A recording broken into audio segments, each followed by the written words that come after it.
Bismillahirrahmanirrahim. Assalamualaikum warahmatullahi wabarakatuh. Bagaimana kabarnya anak-anak? Bu Guru berharap kalian semua dalam keadaan sehat walafiat dan tentunya kalian semua masih tetap semangat untuk mengikuti pembelajaran secara daring. Di sini kalian akan kembali ditemani oleh saya, Ibu Tuti Herwati, dalam pembelajaran IPA.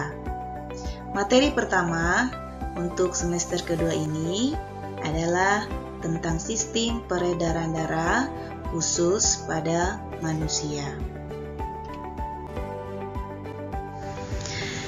Sebelum mempelajari lebih lanjut, perlu kalian ketahui bersama kompetensi dasar yang akan dicapai, yaitu kompetensi dasar untuk pengetahuan 3.7, menganalisis sistem peredaran darah pada manusia dan memahami gangguan pada sistem peredaran darah serta upaya menjaga kesehatan sistem peredaran darah.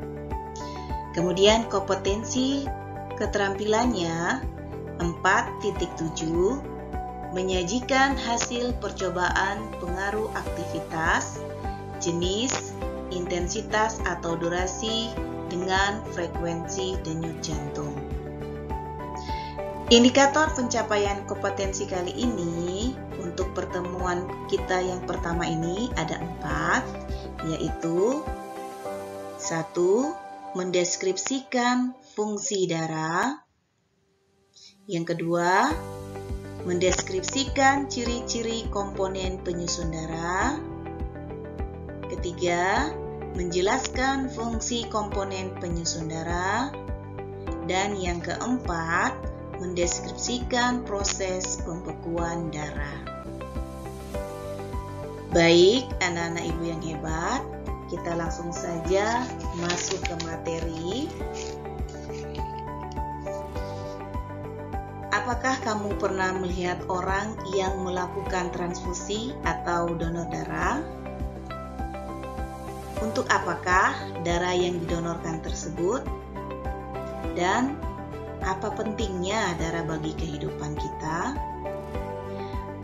Agar kalian semua bisa memahaminya, mari kita pelajari bab ini dengan penuh semangat dan tentunya mari kita simak dengan teliti.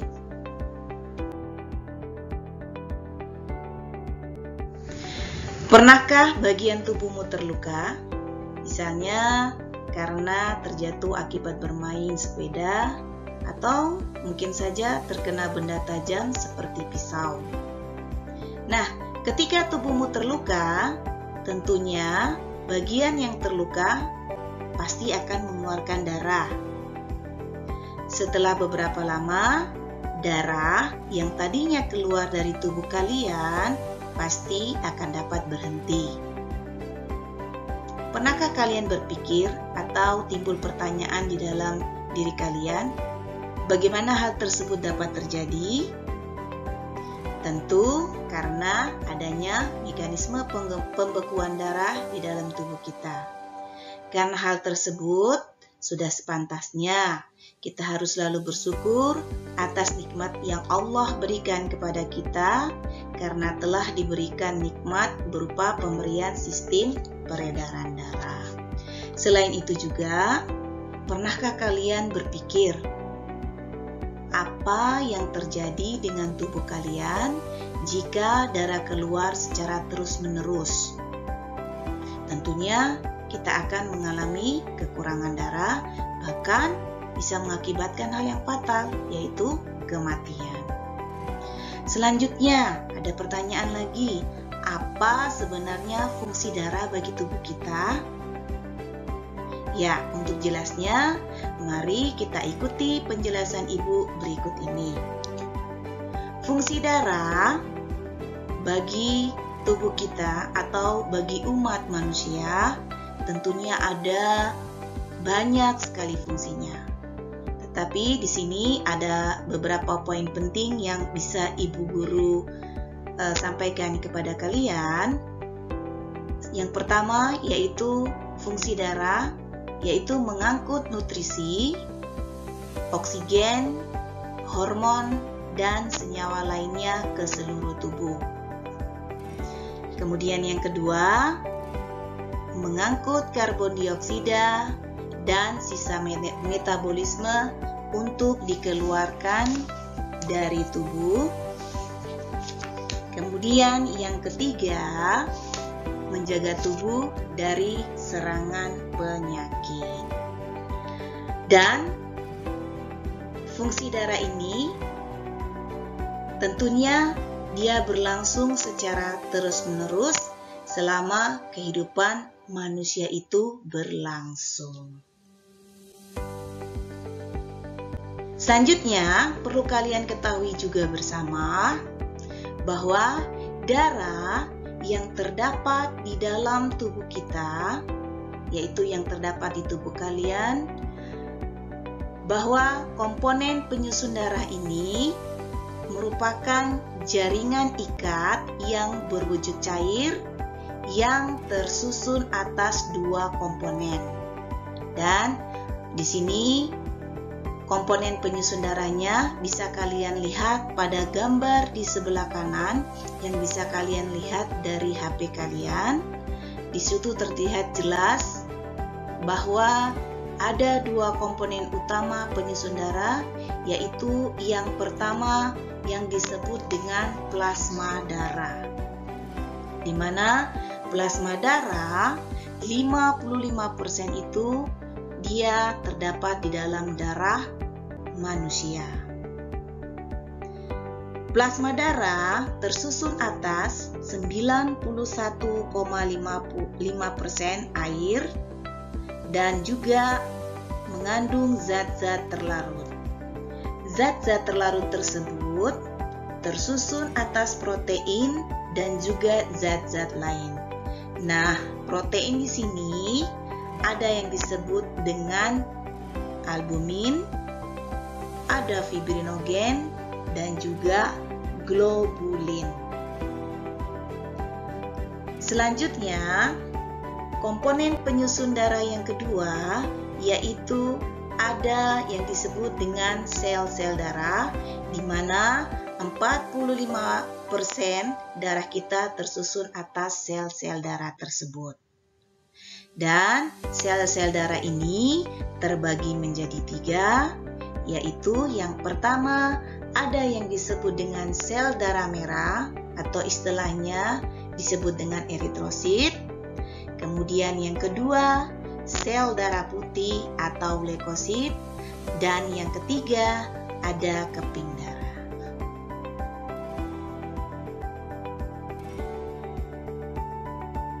Bisa kalian lihat pada gambar berikut. Bisa kalian lihat dari masing-masing sel darah yang sudah Ibu Guru sebutkan tadi. Di sini bisa kalian lihat pada bagian sebelah kiri, kalian bisa lihat warna ataupun bentuk dan juga ciri-cirinya. Kemudian pada yang kedua ada leukosit atau sel darah putih, dan yang ketiga ada trombosit atau dikenal dengan istilah keping darah. Nah, untuk penjelasan ciri-ciri dari masing-masing sel darah ini, kita lihat yang pertama ada sel darah merah atau eritrosit. Ciri-ciri eritrosit yang pertama berbentuk bulat, pipih dengan bagian tengahnya cekung atau dikenal dengan istilah bikonkav. Kemudian ciri yang kedua, sel darah merah ini tidak memiliki inti sel. Kemudian yang ketiga, eritrosit dibentuk di dalam sumsum tulang belakang. Dan ciri yang berikutnya, warna merah yang terdapat pada eritrosit disebabkan karena adanya hemoglobin atau disingkat dengan Hb. Dan catatan penting yang perlu kalian ketahui bahwa hemoglobin merupakan suatu protein yang mengandung unsur besi, di mana fungsi dari hemoglobin yaitu mengikat oksigen untuk selanjutnya diedarkan ke seluruh tubuh. Kemudian sel-sel darah putih atau istilahnya dikenal dengan leukosit memiliki ciri-ciri sebagai berikut. Yang pertama, memiliki bentuk tidak tetap atau bersifat ameboid. Kemudian yang kedua, mempunyai inti. Jadi dia memiliki perbedaan antara sel darah putih dan sel darah merah. Kalau sel darah merah tidak memiliki inti, sementara sel darah putih memiliki inti. Dan perlu kalian ingat, fungsi utama leukosit adalah untuk melawan kuman atau bibit penyakit yang masuk ke dalam tubuh kalian. Ya, jadi kalau kalian yang sering sakit, nah biasanya yang membantu dalam penyembuhan kita untuk cepat sembuh adalah salah satu fungsi daripada sel darah putih atau yang dikenal dengan leukosit. Kemudian, apabila terjadi peningkatan jumlah leukosit dalam darah, kemungkinan terjadi infeksi di bagian salah satu tubuh kita. Misalnya saja, mungkin saja ada luka di salah satu bagian tubuh kita sehingga menyebabkan peningkatan leukosit di dalam darah kita. Selanjutnya, itu keping darah atau dikenal dengan trombosit. Adapun ciri-ciri trombosit, yang pertama, memiliki bentuk beraneka ragam, yaitu ada yang berbentuk bulat, kemudian ada yang berbentuk oval, bahkan ada juga yang berbentuk memanjang. Kemudian ciri yang kedua, keping darah, dia sama seperti sel darah merah, dia tidak berinti, tetapi trombosit ini dia bergranula. Apa sih sebenarnya granula itu? Ya, granula adalah butiran kecil dan halus yang bisa kalian lihat tampak pada gambar di sebelah kiri. Nah, yang disebut dengan granula adalah yang seperti rambut-rambut yang keluar dari darah itu. Kalian bisa lihat, itulah yang disebut dengan granula.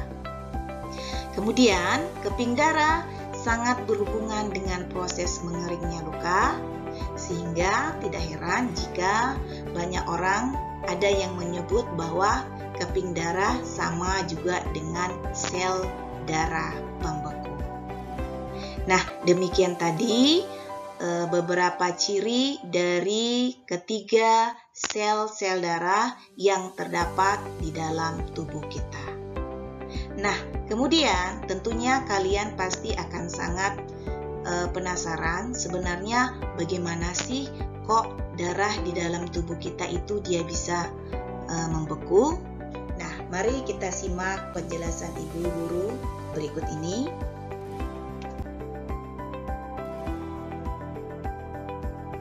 Proses pembekuan darah atau dikenal dengan istilah mekanisme pembekuan darah. Nah, saat tubuh kalian luka, contohnya mungkin saja tangan kalian terkena benda tajam seperti pisau. Sesaat setelah bagian tubuh kalian terluka, trombosit akan pecah karena bersentuhan dengan permukaan kasar dari pembuluh darah yang luka. Di dalam trombosit terdapat enzim trombokinase atau tromboplastin. Enzim tromboplastin akan mengubah protrombin atau yang dikenal dengan calon trombin menjadi trombin karena pengaruh ion kalsium dan vitamin K dalam darah. Trombin akan mengubah fibrinogen atau protein darah menjadi benang-benang fibrin. Benang-benang fibrin ini akan menjaring sel-sel darah sehingga luka yang tadinya keluar darah akan tertutup dan darah tidak menetes lagi. Demikian proses pembekuan darah yang mungkin bisa Ibu Guru sampaikan, dan dengan penjelasan proses pembekuan darah tadi mengakhiri perjumpaan kita pada pertemuan pertama ini, dan Bu Guru berharap apa yang sudah Ibu Guru sampaikan tadi bisa dipahami dan bisa diingat, sehingga kalau ada soal-soal yang Ibu Guru berikan bisa kalian kerjakan dengan baik dan bisa mendapatkan hasil yang baik. Demikian yang bisa Ibu Guru sampaikan. Kurang lebihnya Ibu Guru mohon maaf.